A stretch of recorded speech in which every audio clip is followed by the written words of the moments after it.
Welcome to VR Tech Talk on the Full Dive Gaming Podcast. In VR Tech Talk, we sit down with VR hardware producers, accessory designers, and more to discuss their newest creations. This week, we are sitting down with Raine, CEO and founder of Valo Motion. Raine, thank you so much for coming on. Hey, my pleasure. Thanks for having me there. It's really exciting to be part of your podcast. Well, we're so excited. And while we're saying thank you for coming on, we got to say a quick thank you to Asterion Products. They sponsor this podcast. If you're out there and you haven't found a good home for your VR headset yet, check out Asterion Products on Amazon. They make these glowing Aura headset stands. And with code FULLDIVE10, you'll get another 10% off. Thank you again for coming on. You've shared with us some details about your upcoming XR Arena. For listeners who have never heard, what is Valo Motion? Sure. So Valo Motion is the company. So it's a Finnish gaming company that actually exists to empower people to move. And we do it by combining sports with high quality games that are extremely fun, but also challenging. And to give you a concrete example is that you play our games on a climbing wall, you play our games on a trampoline, and our latest XR Arena, ValoArena, where you actually go as a group in and play together as a group. And I guess for you guys and also listeners of your podcast, so we're not using VR goggles that you put on your head, but we're doing a bit different things. So we're either projecting the game world around you with a projector, or then the players would be seeing themselves in a huge screens around them. So that's a bit different. And also one of the differences for the traditional VR is that we're not using gaming controllers on your hands, but we're actually tracking the full body of the player, and you can interact with the worlds that you see around you. And at Valo Motion itself, I'm really proud in a way that we are in over 60 countries currently, our products, and also over 46 million games played globally. So we're hoping that we're actually making a difference of moving people. Awesome. Well, yeah. And for those of you who are here watching on the YouTube, you're going to see some videos of what it is. But for those of you out there who are listening and kind of trying to figure out what exactly this is, kind of think like, remember the Xbox Kinect, but like a way better experience. So like what we see is we see people in an arena and they'll be running from side to side as obstacles are coming at them, and they see their real body on a screen inside of the game as they're dodging these. Or there's another one where you're on a bouncing park on a trampoline. You kind of see yourself Donkey Kong style jumping up inside of the actual game while you play. Or there's even a climbing wall one where you're climbing on a rock climbing wall basically, but it's projecting these either obstacles or these numbers that you're trying to reach in a certain order as you do the climbing. So basically everything really has you moving. It is extremely physically active from the video. It is, and it's something that's it's also really active for somebody who is who likes into the sports, but also the games are designed in a way that they are like that even a kid can go there, or somebody who is not physically active is something that finds them motivating and go on. So it's something for everybody. Yeah, it looks really cool. And on the podcast here, obviously we talk about VR a lot, but we talk about AR as it's a budding industry and is related, and we talk about MR sometimes, which is mixed reality, which is really what it kind of seemed like when I was trying to classify this. Like you see your actual physical body represented inside of a virtual world, and you're interacting with objects in that virtual world. Would you say, when you tell people about it, do you kind of say mixed reality? How do you define it? Yeah, I would define it as mixed reality in a way, because you are seeing yourself in the screen, and we make it so that it actually feels that you are in the game world. So we're mixing the real environment and the play environment where you are in. Maybe the climbing games, they are more augmented reality because we're projecting the games around you, but mixed reality, augmented reality, all both fit there. Of course, it's different from that traditional AR where people think that you're seeing something through your goggles or a mobile phone to the world, but we're actually doing it a bit different way.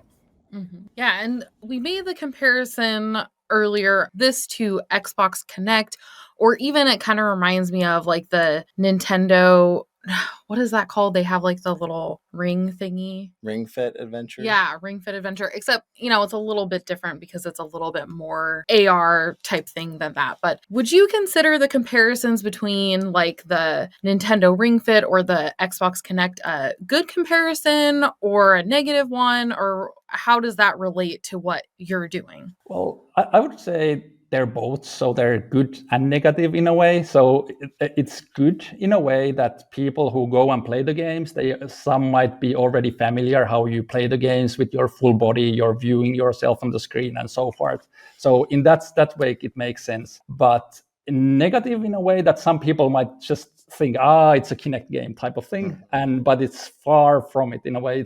It's much more advanced, and that a classic Kinect game could deliver. So we've had to develop our own tracking algorithms to track you real time on a climbing wall or a trampoline, or even yet more on having a group of people at the same space playing together and as a group. So that's something that hasn't existed before. So we're not only tracking, for example, like the skeleton of the people, so like the joints, but we're actually tracking the full body, like a 3D body of the person. Nice. That's really impressive and seems really difficult because, well, you've been to the Facebook Meta campus and seen like they have something like that with their, I don't know, their store thing where they have kind of an XR screen and they show you in the game, but you're in VR. So it's kind of like that, but it seems really advanced if you're tracking the whole body and, like you said, not just the skeleton, but every movement. Yeah. And doing that in real time, we put a lot of efforts into that. And also it needs to be that way. So it needs to be really reactive. It needs to be really seamless. And what I say, or quite often say that the technology itself isn't visible in our games, but it's on the background. It makes it work. It makes it feel that you're reacting something really fast. Mm-hmm. I find it an interesting comparison too, that Kinect is kind of an easy way to try to describe this to people, because the Xbox Kinect, although it wasn't, a huge commercial success, it was a device that was ahead of its time. Mm-hmm. And even now in VR, people are finding it extremely useful. You can use something like a Kinect to crop out if you don't have a green screen because of its depth sensing technology, or you can use it to create full body tracking in virtual reality because it detects your entire body and can actually translate that into the game. So it's technology that kind of has a bad rep, but it actually was just ahead of its time and probably not as strong as what you're using now. But you made a clear distinction because a lot of the Kinect games, they used avatars in the game. You saw your little stuffed animal self doing the same motions as your real body, but your website is really clear. This is you. This is you in the game. This is you. And how does that add to the immersion? Although people are still seeing themselves on a screen, does seeing their own body, their own face, does that really change the immersion for them? Yeah, that's the best part of the games, I would say, for the players themselves. So they enjoy seeing themselves there. They see their own smile, their friends smiling there. So that's something that attracts people really a lot. But it also makes the immersion. So you think yourself are in the game in a way. Mm-hmm. And the other thing, what happens is also that we can make it really responsive. So you can actually see your fingers moving or your hand moving. But if you would map it to an avatar, maybe the movement would be clumsy and it wouldn't be so sudden and all that. But we can make it really response really fast to the players. And the latest thing for the ValoArena, our 6-person room where people go together, we actually had to invent a completely new way of controlling yourself. So you might be used to all these like third-person view games, and here you're actually controlling yourself in a third person. So that's even like creates this kind of out-of-body experience. So when you're seeing yourself in this game world, you're actually thinking that you're in there in a way. So even though you're not seeing it surround you, you're seeing it in the screen. So that's something that creates this illusion. Mm-hmm. I've seen things like that at they have a lot of new rides and stuff at Universal Studios and stuff that are kind of that concept where instead of it being like VR, they have screens all around you, but it feels still like you're in that environment. So that's really neat. And I'd really like to hear more about, you've talked some about the ValoArena. I also saw, and we mentioned a little bit earlier about Valo Climb and Valo Jump. They look really fun, like the climbing wall and the trampolines and stuff look super fun. And I know people really like those trampoline parks, but this seems to add a new element that makes it even more exciting and maybe can bring, I know those are usually kids go to those, but this seems like something that might bring adults in there too. So can you tell us more about these programs and also what types of businesses seem most interested in these programs so far? Yeah. So in short, I think you can find these places or our products in places where people go and be active. So let's say you wouldn't find them in a place that people just go and sit around and play games, but in a way that people go and are ready to actually put some effort or maybe break a bit of sweat. But most of our customers are like this kind of adventure parks, like trampoline parks. We have really a lot of them around the world. And then amusement parks, of course, find this really exciting.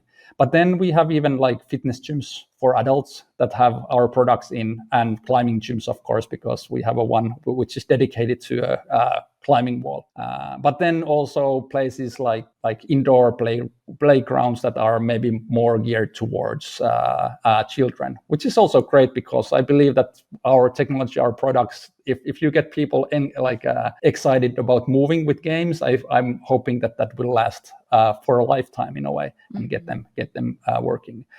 And I also listened one of your podcasts. I think you went to this kind of a VR fitness gym at some point, and that's like exactly place where you could find also our products, and it would be a perfect with even though it's not like a VR with goggles, it's something that you are actually exercising and competing with friends or other people. And it seems nice too, because when you don't have, the VR headset on, you might not have to get as sweaty, which is nice. That's something we've seen because we do a lot of VR fitness with different fitness apps, especially the Quest headset. But you get really sweaty with something on your head and on your face. So that's really nice to kind of free people up a little bit, but still have that, AR kind of experience to add to it. Yeah. That's something that from the first go when we were developing these is that we're not attaching anything for the player, so it's really easy to step in and step out. So it's really you don't even need personnel on site to help you put the goggles on or everything like that. So they are like unmanned attractions. So that's really important also for the our customers. So they don't need to have staff even on site to help people go in, but they can go to the touchscreen and select the game and go in. Or even with like trampoline and ValoArena, you just walk in and all the menus and everything are built into the system. So you actually interact there and select the game and play, and then you just walk out and even get a video of like a memory of that game to yourselves afterwards. So that's something that we wanted to make it so easy to pop in and then walk out. That's really cool, especially with the video, because that's just an easy way to share it on social media. Adds a lot of exposure.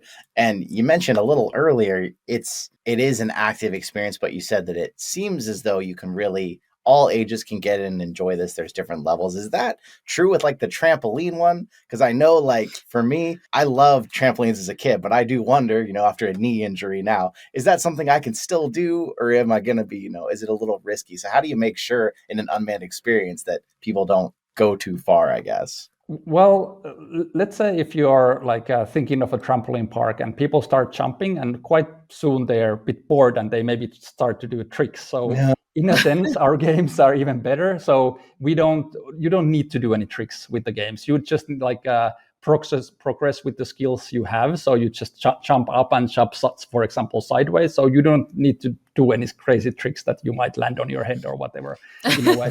So in that way, it's actually safer with our products to do that. That's good. Yeah, that does make sense. When you have a goal to go after rather than just, how extreme can I get?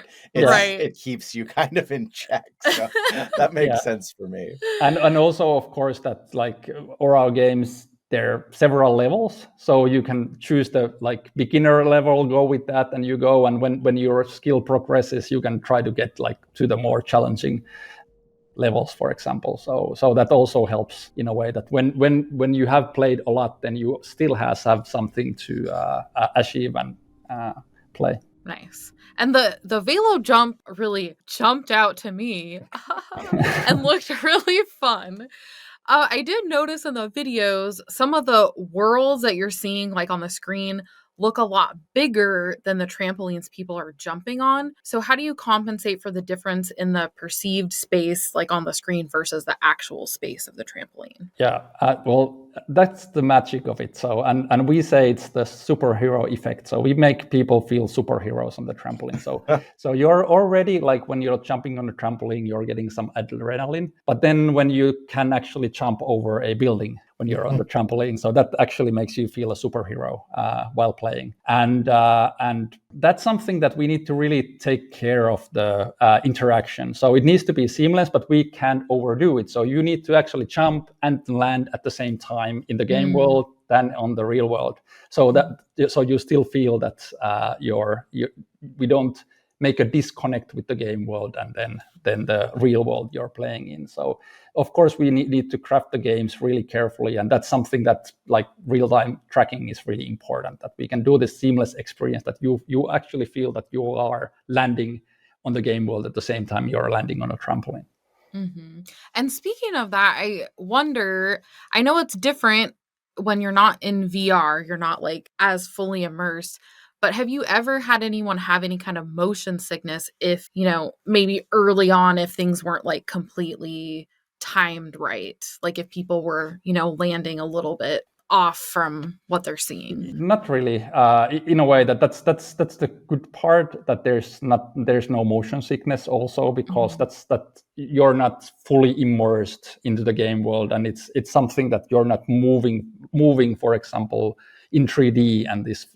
So that's actually really good positive thing for people that might have a VR sickness. I also have a VR sickness. If like getting older, you get more like even on a roller coaster, I get sick nowadays. Before nowadays yes, and also in a VR. But this is something that helps you. There's no motion sickness involved in these games. That's always good. yeah, because it's a pretty big barrier for VR. There's a game in VR. I don't know if you've heard of it. It's called OHshape, where basically you're standing and walls are coming at you with a human-shaped cutout, and you have to kind of like perfectly make your arms to the shape and to get through them. It's similar to a game show that's been on TV. And I saw that in some of your games, like the one where you're jumping back and forth and these walls are coming, you're trying to dodge them. It's kind of the same idea, but you're seeing this on a 2D screen rather than in like a VR headset where it's 3D, or in real life where it's, three-dimensional. How can you convey a sense of depth for that on a 2D screen to where people actually know if they're getting close to the wall and not just running through it? Really good question, and of course we need to that's kudos to our game developers who are making the game. So we really need to put all the depth perception cues that you can think of into the game. So there needs to be all the shadows. There needs to be everything in a way, and also that when the obstacle is coming towards you, you know where it is. And also we map it to the game world itself. So the ValoArena has this kind of floor that also it's the same in the game world. So then when it's in this position, the game world, you need to actually avoid it. So adding these kind of things. So of course it might not be as clear as in VR, but it's something that you can definitely use to avoid the obstacles easily. Yeah, I saw one of the ways that you use as a strategy, the floor was falling out from people in tiles in the game, and in the arena it's checkered. It looks like you're standing on a chessboard,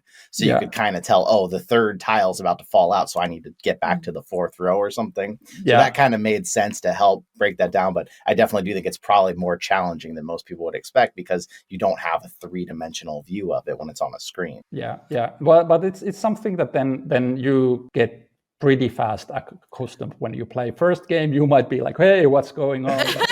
But then you really fast play 10 seconds, and then you're like, hey, now I know where I need to jump, for example. That kind of makes me wonder, have you ever had anyone fall, get a little disoriented, I don't know where I'm supposed to go, and then fall down or something? I can't say that we have in a way, and also I think you're still really aware of your surroundings, even for you're aware of the players who are around you, because you're still seeing with them with your eyes all the time. So people really rarely even hit each other in a way, or bump into each other. and it's definitely more safer than like jumping on a trampoline with the VR glasses. So that might even be a bit scary. I've tried that. It's a bit like if the VR glasses go blank, like my black, and I'm like, what's happening? Oh my gosh. Yeah, so that's scary. That sounds really terrible. I don't think I would want to jump on a trampoline in a VR headset. No. Oh my gosh.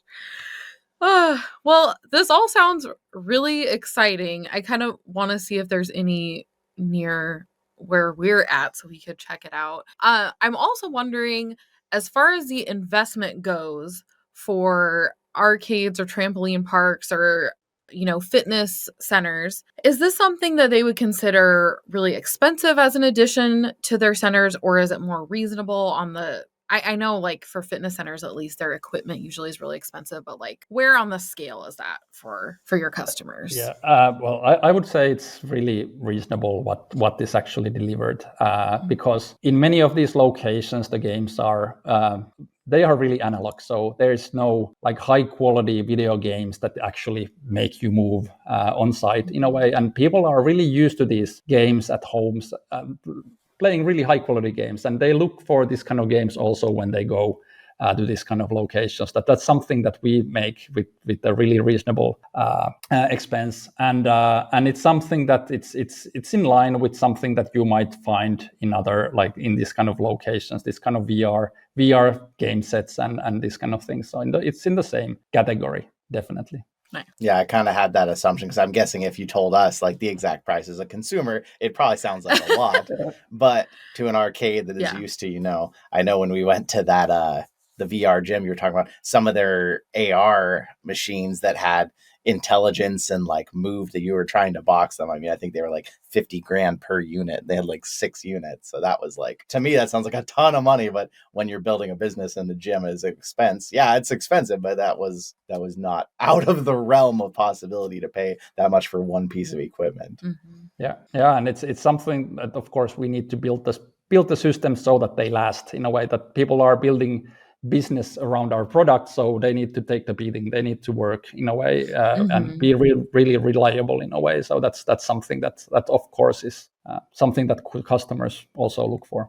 Awesome. Well, I'm interested in seeing this. I looked at it and it looks like the closest one to us is Seattle, which is only about 3.5 hours north of us, and it is like a destination that, like, if we want to go on a trip or something, there are things to do in Seattle. So if we can get up there, can we get in, check one of these out, and do a follow-up later? That would be really nice. And definitely, cool. Like when you're going there, we can contact that. Hey, you guys are going there, and make sure that you get a VIP treatment. Nice. And then we'll have all the best things to say about it.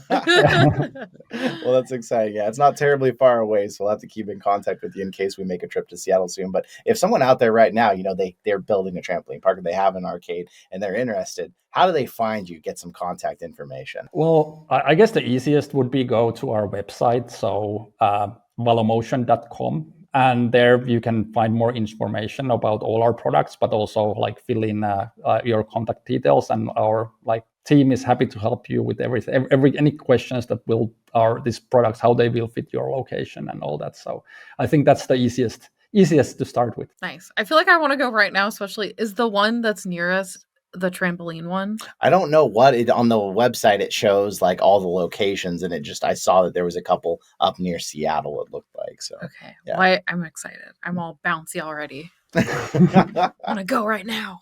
Well, I want to say a huge thank you for coming on and chatting, because I'm interested in this. And obviously, if you're out there and you're hearing this and you want to find out more, there's going to be links in the description and the show notes that you can find the website, find some videos on it, learn more, and of course, bring one to your location with you. But thank you so much for coming on, telling us all about this. Thank you. Hey, thank you for having me, because this was really nice chat with you guys. So, and hopefully you get to this to experience this wherever you go in a way. So.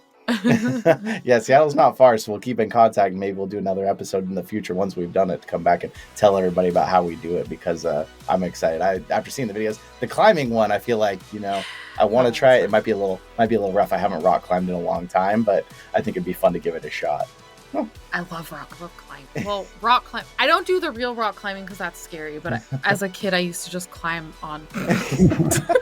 Well, hey, we want to say thank you to everybody out there listening. Remember, if you're listening to us, you can come check it out on YouTube where you can see some videos of this in action while we're talking about it. If you're here on YouTube, then of course, take us anywhere on the go on any of our audio platforms. And if you want to rate and review, that means a ton to us. But hey, if you've been thinking about VR for a while, it's time to finally just Dive on in.